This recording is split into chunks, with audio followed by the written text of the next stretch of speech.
छोटे से गांव में एक बूढ़े किसान अपने दो बेटों के साथ रहते थे। बड़ा बेटा राघव बहुत ही चालाक और दुनियादार था। उसे बचपन से ही शहर की चमक दमक पसंद थी। वह हमेशा बड़े सपने देखता था, अमीर बनने के, ऊंची जिंदगी जीने के। वहीं छोटा बेटा मोहन बिल्कुल अलग स्वभाव का था। वह भोला, सीधा सादा और बेहद रहमदिल था। उसे गांव की मिट्टी, खेत खलिहान और अपने पिता की सेवा करना ही सबसे बड़ा सुख लगता था।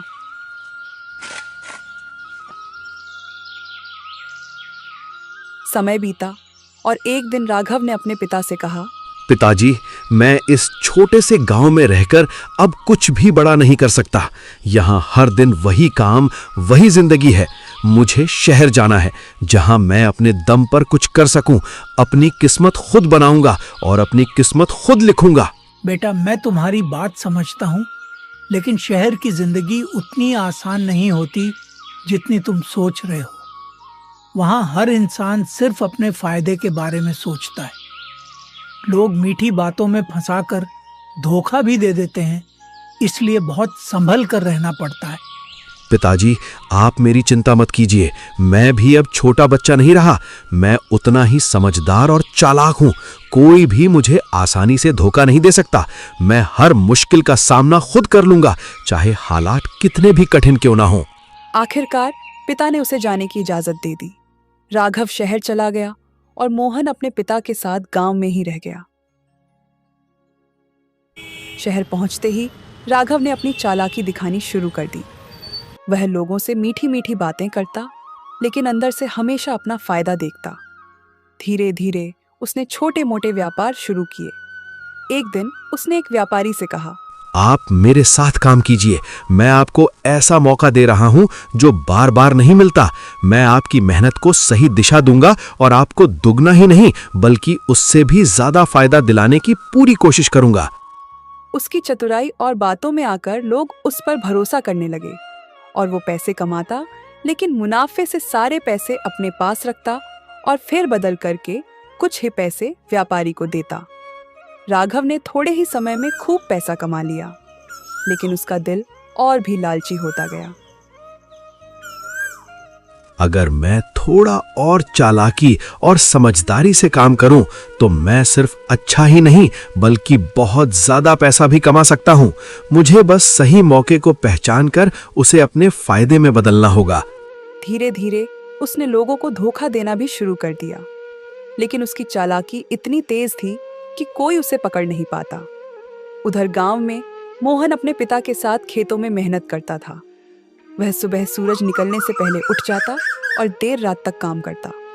एक दिन गांव में एक बूढ़ी औरत भूखी हालत में उसके दरवाजे पर आई। बेटा, मुझे 2 वक्त का खाना दे दो। मैं कई दिनों से भूखी हूँ। अब मुझसे भूख सहन नहीं हो रही। ईश्वर तुम्हारा भला करेगा। बस थोड़ी सी मदद कर दो। मोहन ने बिना सोचे समझे अपना खाना उसे दे दिया। बेटा, हमारे पास खुद ज्यादा नहीं है। हम बड़ी मुश्किल से अपना गुजारा करते हैं, फिर भी तुम बिना सोचे समझे सबको दे देते हो। कभी अपने बारे में भी सोचना चाहिए। पिताजी, मैं जानता हूँ कि हमारे पास ज्यादा नहीं है, लेकिन अगर हमारे पास थोड़ा सा भी है और हम उससे किसी की मदद कर सकते हैं तो वही असली खुशी होती है। दूसरों के चेहरे पर मुस्कान लाना ही सबसे बड़ी दौलत है। धीरे धीरे पूरे गांव में मोहन की अच्छाई और दया की चर्चा होने लगी। लोग उसे बहुत मानने लगे।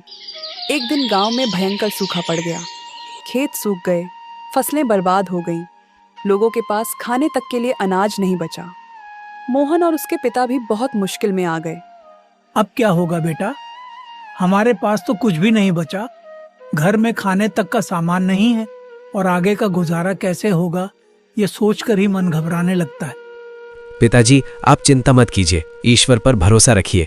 जब तक हमारे इरादे साफ है और हम मेहनत करने से पीछे नहीं हटते, तब तक कोई ना कोई रास्ता जरूर निकलता है। बस हमें धैर्य रखना होगा। उसी समय मोहन को याद आया कि उसका बड़ा भाई राघव अब शहर में बहुत अमीर हो चुका है।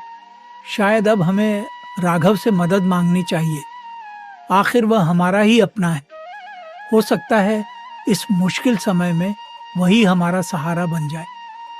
कभी कभी हालात ऐसे हो जाते हैं कि हमें अपनों के सामने हाथ बढ़ाना ही पड़ता है। मोहन थोड़ा हिचकिचाया, लेकिन पिता की हालत देखकर उसने शहर जाने का फैसला किया।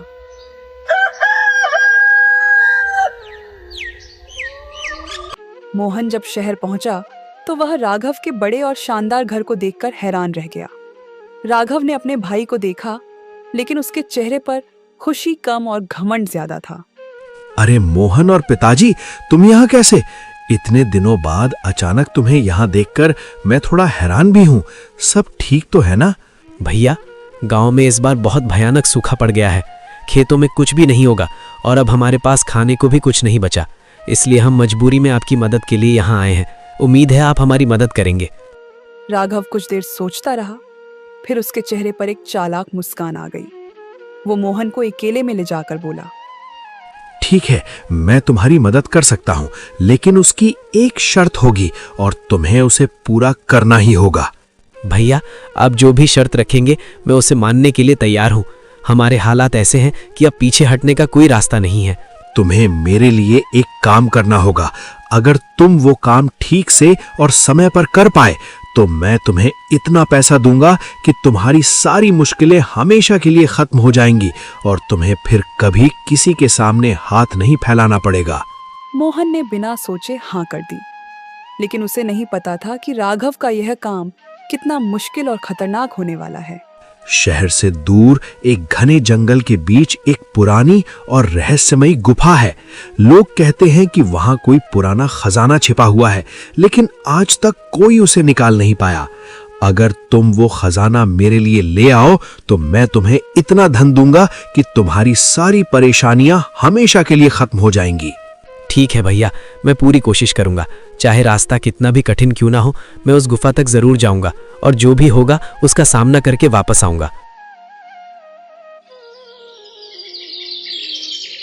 अगले दिन मोहन जंगल की ओर निकल पड़ा। रास्ता कठिन था, लेकिन उसके मन में सिर्फ अपने पिता की चिंता थी। रास्ते में उसे एक भूखा कुत्ता मिला। मोहन ने अपना थोड़ा सा खाना उसे दे दिया और आगे बढ़ गया। थोड़ी दूर पर उसे एक घायल पक्षी दिखा। उसने उसकी मदद की और फिर आगे चल दिया। शाम होते होते वह गुफा के पास पहुंच गया। गुफा बहुत अंधेरी थी। अंदर जाते ही उसे डर लगा, लेकिन वह हिम्मत करके आगे बढ़ता रहा। अचानक उसे एक आवाज सुनाई दी। कौन है? कौन है जो मेरी गहराइयों में आने की हिम्मत कर रहा है? यहाँ हर कोई यूं ही प्रवेश नहीं कर सकता। मैं अपने परिवार की मदद के लिए यहाँ आया हूँ। मैं किसी लालच में नहीं, बल्कि अपनी मजबूरी और अपने अपनों की खुशी के लिए इस गुफा तक पहुँचा हूँ।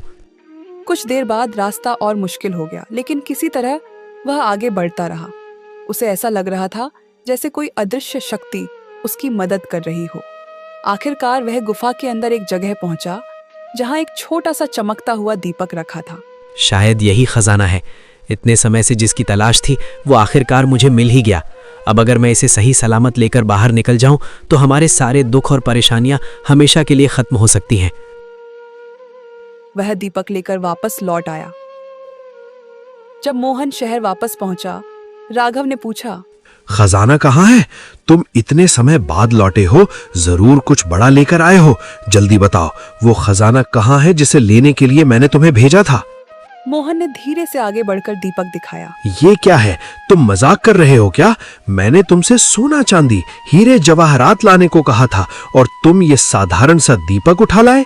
इससे भला क्या होगा? भैया, मुझे गुफा के अंदर बस यही मिला, लेकिन जब मैंने इसे उठाया तो मुझे लगा कि इसमें कुछ खास बात है। शायद यही असली खजाना है। राघव हंस पड़ा, लेकिन उसकी हंसी में तिरस्कार साफ झलक रहा था। मोहन, तुम्हारी यही समस्या है। तुम हमेशा ऐसे ही भोले और बेवकूफ बने रहोगे। जहां असली मौका होता है वहां भी तुम कुछ समझ नहीं पाते। इस बेकार से कबाड़ को तुम खजाना समझ रहे हो। इससे न तुम्हारी गरीबी दूर होगी, न तुम्हारी हालत बदलेगी। मोहन चुप रहा। उसने बहस नहीं की। तभी पिता भी धीरे धीरे वहां आ गए।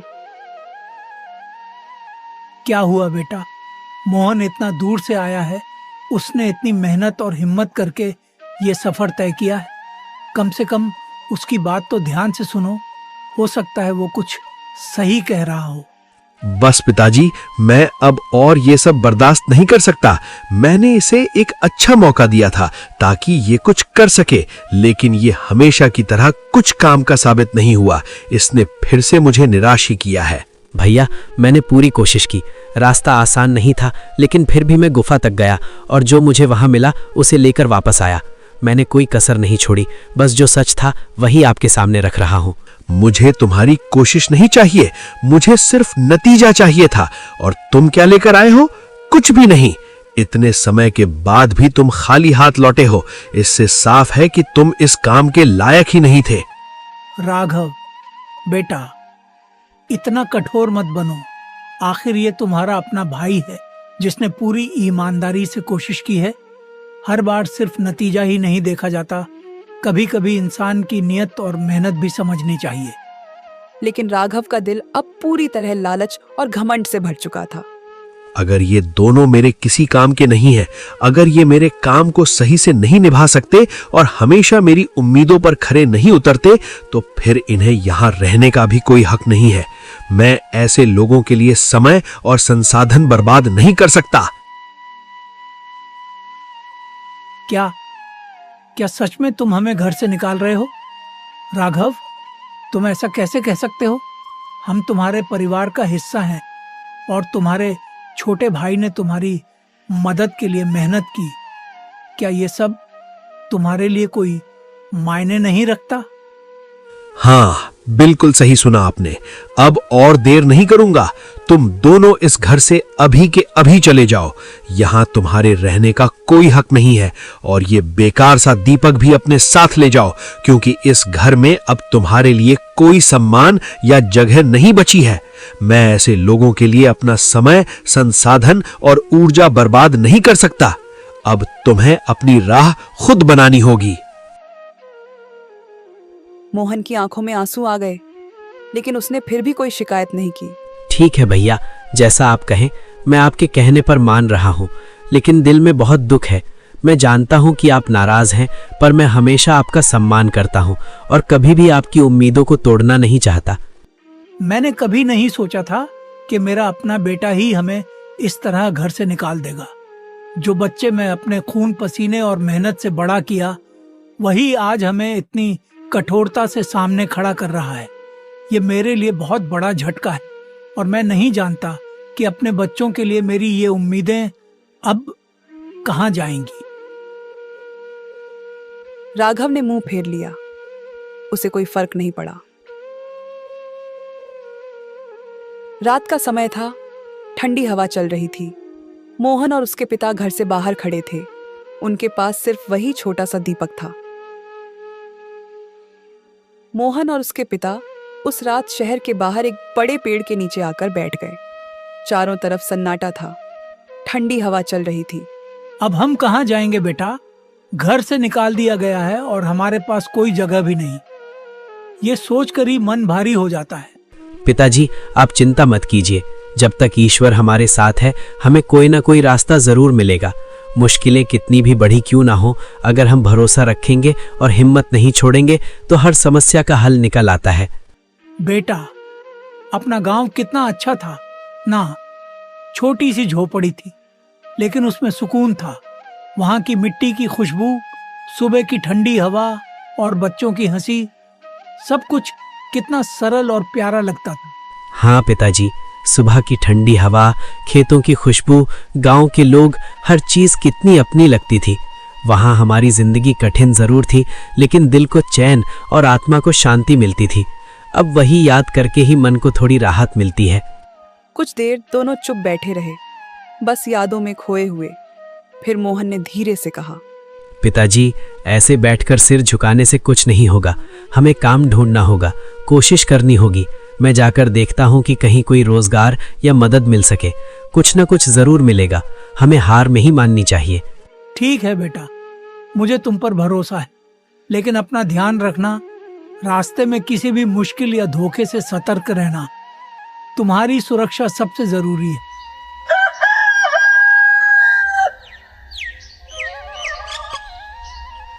सुबह होते ही मोहन शहर की गलियों में निकल पड़ा।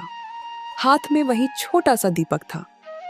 सेठ जी, क्या मुझे यहाँ कोई काम मिल सकता है? मैं बहुत मेहनत करने को तैयार हूँ। मैं दिन रात एक करके भी काम कर सकता हूँ।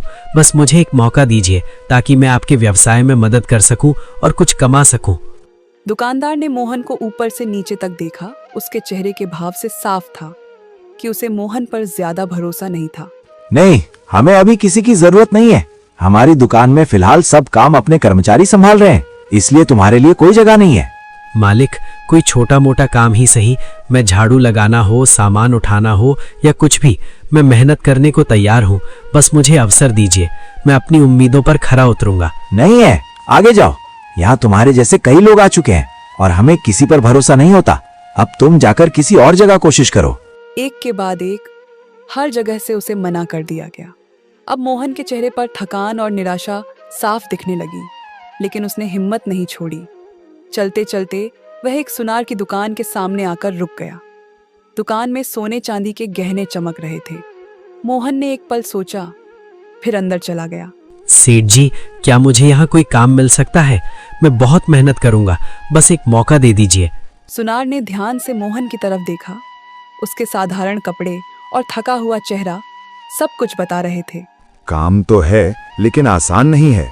सुबह से शाम तक लगातार मेहनत करनी पड़ेगी। हाथों और दिमाग दोनों का उपयोग करना होगा। जो लोग थक कर बीच में हार जाते हैं, उनके लिए ये जगह नहीं है। कोई बात नहीं सेठ जी, मुझे थकान और कठिनाई की परवाह नहीं है। मैं हर तरह की मेहनत करने को तैयार हूँ। बस मुझे अवसर दीजिए, मैं अपना पूरा प्रयास करूंगा। और ईमानदारी का क्या? यहाँ सोने चांदी का काम होता है। हर चीज की कड़ी निगरानी होती है। जरा सी बेईमानी या चालाकी भी बर्दाश्त नहीं की जाएगी, समझे? सेठ जी, मैं गरीब जरूर हूँ, लेकिन मैं कभी बेईमान नहीं हूँ। मेरा मानना है कि मेहनत और ईमानदारी ही इंसान की असली दौलत है और मैं इसे कभी नहीं छोड़ूंगा। सुनार उसके जवाब से थोड़ा प्रभावित हुआ। तभी सुनार की नजर उसके हाथ में रखे उस पुराने दीपक पर पड़ी। अरे मोहन, ये दीपक तुम्हारे पास कहाँ से आया? सेठ जी, ये मुझे एक गुफा में मिला था। मैंने सोचा बस एक साधारण सा दीपक है। सुनार ने दीपक को हाथ में लेकर ध्यान से देखा। उसकी आंखें चमक उठी। सुनार कुछ देर सोचने लगा, दीपक को हाथ में घुमाते हुए, उसकी बारीकियों को निहारते हुए। फिर बोला, साधारण? अरे ये तो बहुत कीमती धातु से बना है। ऐसा काम आजकल कोई नहीं करता। ये बहुत पुराना और अनमोल है। सच में सेठ जी, मुझे तो इसका पता ही नहीं था।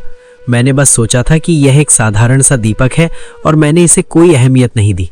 अगर तुम चाहो तो मैं इसे तुम्हारे लिए अच्छे दाम में खरीद सकता हूँ।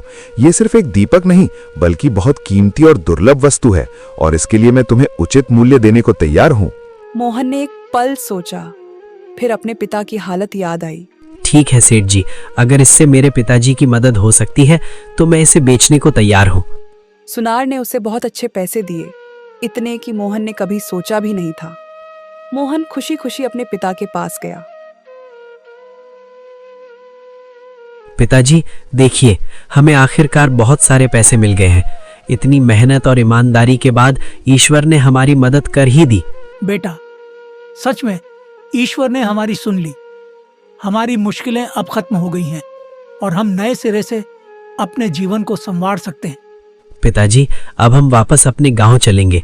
वहीं अपनी पुरानी झोपड़ी में नई शुरुआत करेंगे। खेतों की खुशबू में मेहनत करेंगे और ईमानदारी से जीवन बिताएंगे। अब हमारी जिंदगी में फिर कभी तंगी और दुख नहीं आएगा। कुछ ही दिनों में मोहन और उसके पिता गांव लौट आए। तब तक गांव की हालत भी पहले से बदल चुकी थी। सूखा कम हो गया था, खेत फिर से हरे भरे हो गए थे और लोगों के चेहरे पर खुशी लौट आई थी। मोहन ने अपने पैसों से एक बड़ा और सुंदर घर बनवाया। फिर उसने एक छोटा सा कारोबार शुरू किया। खेतों में काम शुरू किया, ईमानदारी और मेहनत से काम करते हुए। धीरे धीरे उसका काम बढ़ता गया और उसकी इज्जत भी। गांव के लोग अब उसे और भी ज्यादा मानने लगे। मोहन जैसा इंसान बहुत कम मिलता है। दिल का सच्चा, मेहनती और हमेशा दूसरों की मदद करने वाला। उसके जैसा बेटा किसी के घर में हो तो घर की खुशियां हमेशा बनी रहती हैं। मेरा बेटा सच में बहुत अच्छा इंसान है। उसने ईमानदारी, मेहनत और धैर्य से साबित कर दिया कि असली दौलत सिर्फ सोना चांदी में नहीं, बल्कि इंसान के दिल और कर्मों में होती है। उधर शहर में राघव की जिंदगी धीरे धीरे बदलने लगी। लेकिन इस बार बुरा समय शुरू हो चुका था। जिस चालाकी से उसने पैसा कमाया था, वही अब उसके खिलाफ जाने लगी। एक एक करके उसके सारे काम बिगड़ने लगे। ये क्या हो रहा है? कल तक सब ठीक था, सब लोग मुझे अपना समझते थे, मैं सब पर हावी था, और आज अचानक सब कुछ खत्म कैसे हो रहा है? सब लोग मुझसे नाराज क्यों हैं? जिन लोगों को उसने पहले धोखा दिया था, वही अब उसके सामने खड़े होकर हिसाब मांगने लगे। राघव, अब तुम बच नहीं सकते। जो पैसा तुमने हमसे धोखे से लिया वो वापस करो। अब तुम्हारे पास कोई बहाना नहीं चलेगा। धीरे धीरे उसका सारा धन खत्म हो गया। नौकर चले गए, बड़ा घर बिक गया, और एक दिन ऐसा आया जब उसके पास रहने के लिए छत भी नहीं बची। राघव सड़क पर अकेला बैठा था। अब उसे अपने पिता और मोहन की याद आने लगी। मैंने सब कुछ खो दिया, ये मेरे साथ ही क्यों हुआ?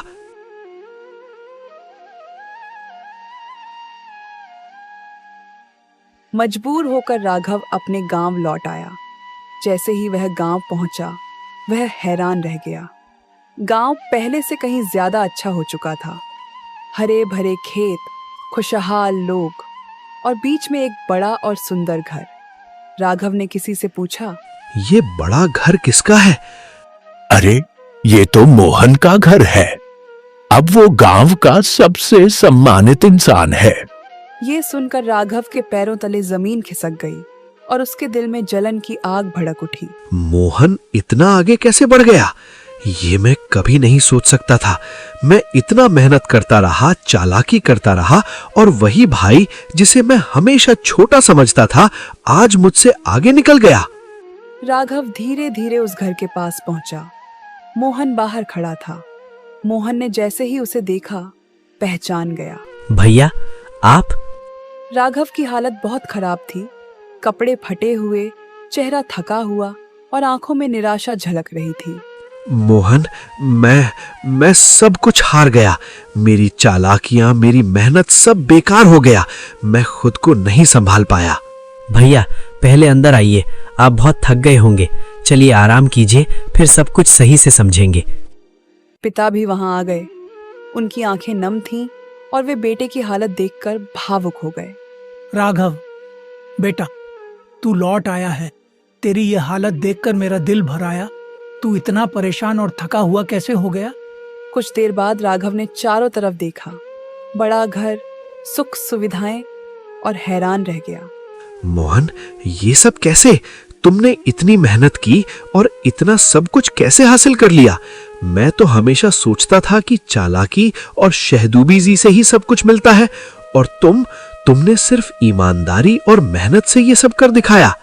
भैया, वो दीपक जो मैंने गुफा से लाया था, वो वास्तव में बहुत कीमती निकला। मैंने उसे बेचकर अपना काम शुरू किया। शुरुआत में बहुत मुश्किलें आईं, लेकिन मैं हार नहीं माना। मैंने हर काम ईमानदारी से किया, कोई गलत रास्ता नहीं लिया, और धीरे धीरे मेहनत रंग लाने लगी। आज हम मुश्किलों से बाहर आ गए हैं और सब कुछ सही सलामत हो गया। राघव ध्यान से सुनता रहा, लेकिन उसके मन में फिर से वही पुराना लालच जाग गया। कुछ पल बाद राघव बोला, मतलब वो दीपक सच में इतना कीमती था? मुझे तो लगता था कि ये बस एक साधारण सा दीपक है, और मैंने इसे कभी खास नहीं माना। हाँ भैया, वही दीपक हमारी जिंदगी बदलने की वजह बना। उसी की वजह से मैं अपने लिए रास्ता बना सका, ईमानदारी से काम कर सका, और उसी से हमारी मुश्किलें धीरे धीरे दूर हुई। राघव की आंखों में चमक आ गई। मोहन के घर में हल्की ठंडी हवा चल रही थी। बाहर आंगन में हरियाली थी, लेकिन अंदर माहौल अचानक भारी हो गया था। राघव की नजरें पूरे घर पर घूम रही थीं। बड़ा आंगन, अच्छा सामान, लोग इज्जत से बात कर रहे थे। उसके मन में एक ही बात चल रही थी, ये सब कैसे हो सकता है? ये सब सफलता, ये सब खुशियां, ये तो मेरा होना चाहिए था। मैं ही ये सब पाना चाहता था, पर अब मोहन ने सब हासिल कर लिया। ये सोचकर मेरा दिल जलने लगा। आखिर वह खुद को रोक नहीं पाया और मोहन की ओर बढ़ते हुए बोला, मोहन, मुझे तुमसे एक जरूरी बात करनी है। मुझे सच में ये जानना जरूरी है। जी भैया, कहिए, मैं आपकी बात ध्यान से सुनूंगा। मोहन, मुझे वो पैसे चाहिए जो तुम्हें उस दीपक से मिले थे। मुझे पता है कि वो तुम्हारे पास सुरक्षित हैं और अब मेरा हक बनता है कि मैं उनका हिस्सा पा सकूं। तुम उन्हें सिर्फ अपने लिए नहीं रख सकते। वो मेरा दीपक था, मेरा खजाना था। तुम्हें उसे मुझे वापस करना चाहिए। भैया, वो पैसे अब इस घर और हमारे काम में लग चुके हैं। हमने उन्हें अपने नए जीवन की शुरुआत करने में, गांव में खेती में और ज़रूरतमंदों की मदद करने में इस्तेमाल किया। और हाँ, वो वही दीपक जिसे आप कभी इतना कीमती मानते थे, आपने उसे कभी खजाना समझा ही नहीं। आपके लिए तो वो बस एक साधारण चीज लगी, इसलिए आपने उसे कबाड़ समझकर फेंक दिया था। फिर भी उसी की वजह से हमारी जिंदगी बदल पाई। मुझे बहाने मत दो। उस दीपक को लाने के लिए मैंने ही तुम्हें भेजा था। अगर मैं तुम्हें भेजता ही नहीं तो आज तुम्हारे पास कुछ भी नहीं होता। ये सब सिर्फ मेरी वजह से तुम्हारे हाथ लगा है। भैया, मैंने गुफा में भेजा जरूर था, लेकिन मैं वहां गया था अपने पिताजी और अपने परिवार के लिए। और जो कुछ मुझे मिला वो सिर्फ दीपक की वजह से नहीं, बल्कि मेरी मेहनत और ईमानदारी से आगे बढ़ा है। मैंने हर कदम सोच समझकर और अपने दम पर उठाया है। राघव हंस पड़ा, लेकिन उसकी हंसी में घमंड और तिरस्कार साफ झलक रहा था। मेहनत? ये सब मेहनत से हुआ है? मुझे मत समझाओ मोहन, मैं भी दुनिया देख चुका हूं। मैं जानता हूं कि असली सफलता चालाकी, ताकत और मौके का फायदा उठाने से आती है। मेहनत बस औंधे पैरों पर चमकती है। राघव, बात करने का तरीका सीखो। ये वही मोहन है जिसे तुमने घर से निकाल दिया था। उसने तुम्हारे ही पिता और परिवार की खातिर मेहनत की और अब तुम उससे इस तरह बात कर रहे हो। राघव एक पल के लिए चुप हुआ, जैसे पिता की बात उसके मन में उतर रही हो, पर उसके अंदर का अहंकार और ईर्ष्या जल्दी ही लौट आया। हाँ, निकाला था और आज मैं वापस आया हूं अपना हक लेने। अब देखो, मैं वो सब पाऊंगा जो मुझे चाहिए, चाहे कोई भी रोके या रोकने की कोशिश करे। मोहन ने गहरी सांस ली। अब उसके चेहरे पर पहली बार हल्की सख्ती आई। भैया, हक मेहनत से बनता है, सिर्फ बोलने से नहीं। तुम मुझे मना कर रहे हो? भैया, मैं आपको मना नहीं कर रहा, मैं बस आपको एक मौका दे रहा हूँ। मौका? कैसा मौका? मैं अपनी मेहनत और हक लेने आया हूं और अब मुझे कोई मौका देने की जरूरत नहीं है। मुझे मेरा हिस्सा चाहिए और मैं उसे पाने से पीछे नहीं हटूंगा। अगर आपको लगता है कि ये सब सिर्फ दीपक की वजह से हुआ, तो मेरे साथ काम करके देखिए, सिर्फ एक हफ्ता। अगर आपको लगे कि ये सब आसान है, तो मैं खुद आपको हिस्सा दे दूंगा। आंगन में फिर सन्नाटा छा गया। राघव के चेहरे पर गुस्सा, अहंकार और सोच तीनों एक साथ दिखाई दे रहे थे। काम? और वो भी मैं? लेकिन अगर मैंने मना कर दिया तो ये मुझे कुछ नहीं देगा। बेटा, कभी कभी झुकना हार नहीं होता। यह कमजोरी नहीं, बल्कि नई शुरुआत का रास्ता होता है। जब हम अपने अहंकार को पीछे रखते हैं और ईमानदारी से मेहनत करते हैं, तभी असली सफलता और सम्मान मिलता है। राघव ने मुट्ठी भींच ली। कुछ पल बाद उसने धीरे से कहा, कल सुबह से शुरू करते हैं? कल सुबह से शुरू करते हैं। राघव बाहर से तो शांत दिख रहा था, लेकिन उसके मन में अभी भी वही पुरानी चालाकी जिंदा थी।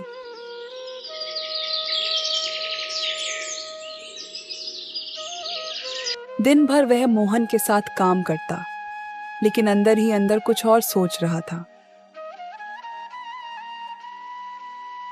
ये सब मेहनत और संघर्ष मेरे बस की बात नहीं है। मैं तुरंत सब कुछ चाहता हूं, पर सब चीजें धीरे धीरे ही हासिल होती हैं। अगर मुझे जल्दी ही सब चाहिए तो मुझे कोई और रास्ता निकालना होगा, वही तरीका जो मुझे तुरंत फायदा दे सके, बिना समय और मेहनत गवाए। उसकी नजर बार बार उस बड़े घर पर जाती और मन में लालच और बढ़ता जाता। एक रात जब सब सो चुके थे, चारों तरफ सन्नाटा था, बस हल्की हवा चल रही थी। राघव धीरे धीरे उठा और चुपके से कमरे से बाहर निकला। उसे पता था कि घर के जरूरी कागज कहाँ रखे हैं। बस एक बार घर के कागज हाथ लग जाए, फिर सब कुछ मेरा हो जाएगा। वह धीरे धीरे उस अलमारी के पास पहुंचा जहां मोहन ने सारे कागज संभाल कर रखे थे।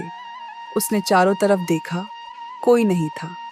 कुछ ही पलों में उसे वो कागज मिल गए, घर के कागज। उसके चेहरे पर चालाक मुस्कान आ गई। अब देखता हूं कैसे ये सब मेरा नहीं होता।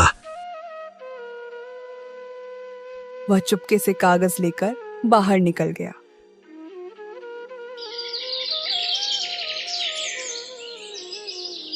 अगली सुबह बिना किसी को बताए राघव गांव से बाहर निकल गया। सीधे वह शहर की ओर बढ़ा। वहां एक पुराना मुंशी था जिससे राघव पहले ही बात कर चुका था। मुंशी ने उसे देखते ही पहचान लिया। आ गए राघव बाबू, लगता है काम बन गया।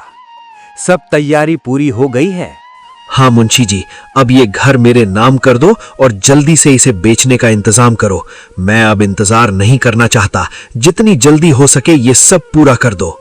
मुंशी ने कागज ध्यान से देखे। उसकी आंखों में भी चालाकी झलक रही थी। राघव बड़ी बेसब्री से उसके चेहरे को देख रहा था। तो मुंशी जी, सब ठीक है ना? अब आखिरकार ये काम पूरी तरह से हो जाएगा ना?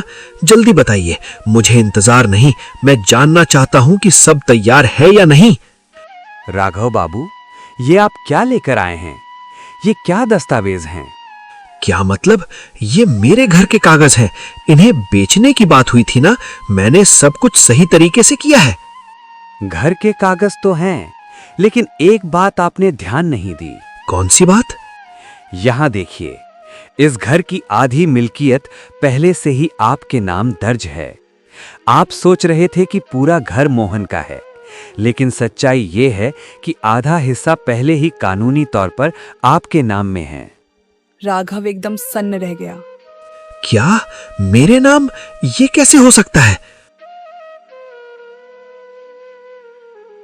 हाँ राघव बाबू, और ये काम नया नहीं है, ये पहले ही हो चुका है। आप शायद भूल गए होंगे या ध्यान नहीं दिया। घर की आधी मिल्कियत कानूनी तौर पर पहले से ही आपके नाम में दर्ज है। राघव के हाथ कांपने लगे। उसकी आंखों के सामने जैसे सब कुछ घूमने लगा। मतलब मोहन ने पहले ही मुझे मेरा हिस्सा दे दिया था? उसे वो दिन याद आने लगा जब वह गांव आया था। मोहन का शांत चेहरा, उसका बिना किसी शिकायत के उसे घर में जगह देना। राघव की आंखें भर आईं। मैं क्या करने जा रहा था? क्या मैं सच में अपने ही भाई और अपने ही घर के खिलाफ योजना बना रहा था? अब मुझे समझ में आ रहा है कि मेरा अहंकार और लालच मुझे कहां तक ले जाने वाला था।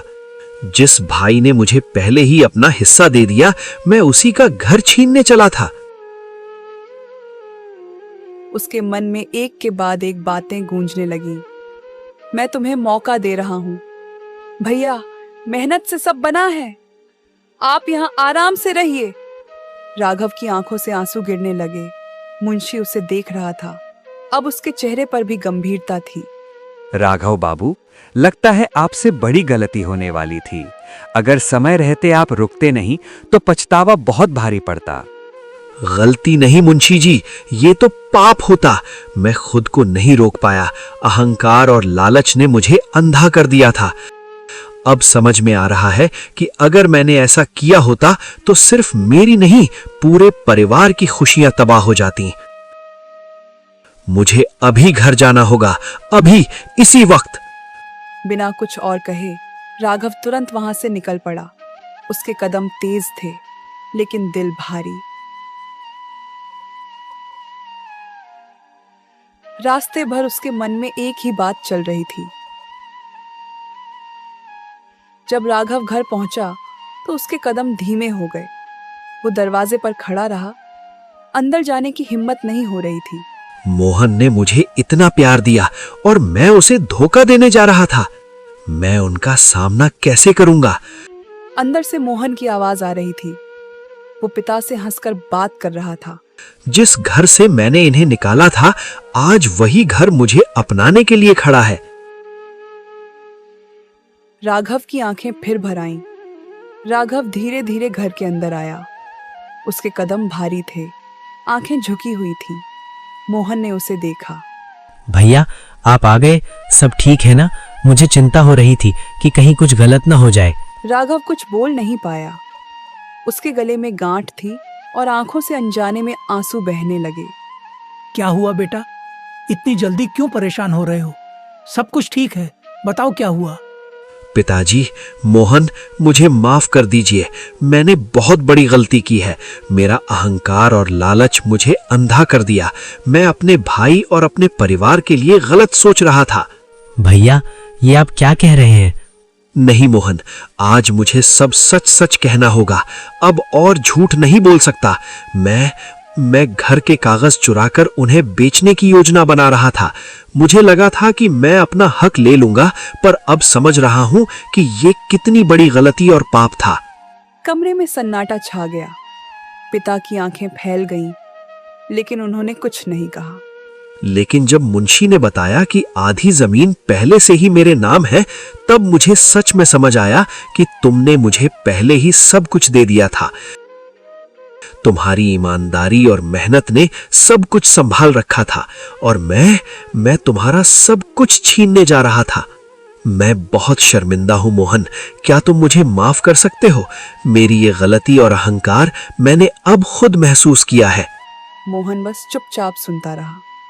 कुछ पल के लिए सब शांत रहा। भैया, आपने अपनी गलती मान ली, मेरे लिए यही सबसे बड़ी बात है। आप मेरे बड़े भाई हैं, मैं आपको कैसे माफ न करूं। आज मेरा परिवार फिर से एक हो गया। बेटा मोहन ने ईमानदारी और मेहनत से सब कुछ संभाला, और राघव ने अपने अहंकार और लालच से सीख ली। अब हम सब फिर से साथ हैं, और यही सबसे बड़ी खुशी है। उस दिन के बाद राघव ने एक वादा किया। अब मैं कभी लालच नहीं करूंगा। अब सिर्फ ईमानदारी और मेहनत के रास्ते पर चलूंगा। मैं समझ गया हूं कि असली सफलता सिर्फ चालाकी या जल्दी लाभ से नहीं, बल्कि मेहनत, धैर्य और सही इरादों से मिलती है।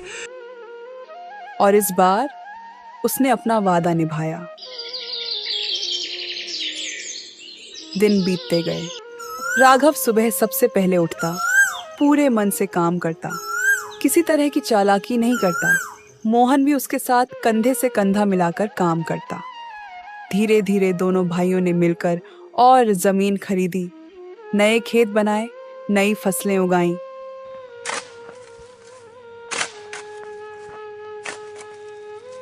पूरा गांव उनकी मेहनत देखकर हैरान था। देखो, दोनों भाई मिलकर कैसे गांव को आगे बढ़ा रहे हैं। उनकी मेहनत, ईमानदारी और आपसी सहयोग ने पूरे गांव में खुशियां और समृद्धि ला दी है। अब हर कोई सीख सकता है कि मिलकर काम करने में ही असली ताकत और सम्मान है। अब दोनों भाई सिर्फ अमीर नहीं थे, बल्कि पूरे गांव के लिए मिसाल बन चुके थे। राघव ने कभी फिर अपने हिस्से की बात नहीं की, ना ही कभी चालाकी करने की कोशिश की। जो मिला है वही काफी है, और जो है वो हम दोनों का है। मोहन मुस्कुरा देता।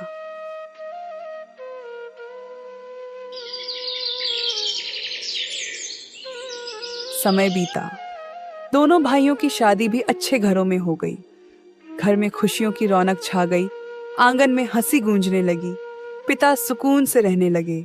पूरा परिवार एक साथ खुश था। एक शाम सब लोग आंगन में बैठे थे। पिता ने मुस्कुराकर दोनों भाइयों को देखा। आज मुझे तुम दोनों पर बहुत गर्व है। तुमने साबित कर दिया कि असली दौलत पैसा नहीं होती, बल्कि परिवार, ईमानदारी और अच्छे कर्म होते हैं। जब हम साथ रहते हैं और मेहनत और नियत से काम करते हैं, तभी जिंदगी सच में खुशहाल और सफल बनती है।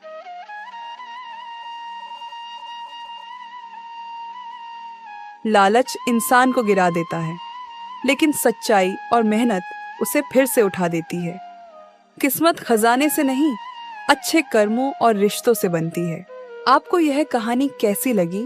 अपनी राय हमें कमेंट सेक्शन में जरूर बताइए, और आपको मोहन की कौन सी बात सबसे अच्छी लगी वो भी कमेंट करके जरूर शेयर करें।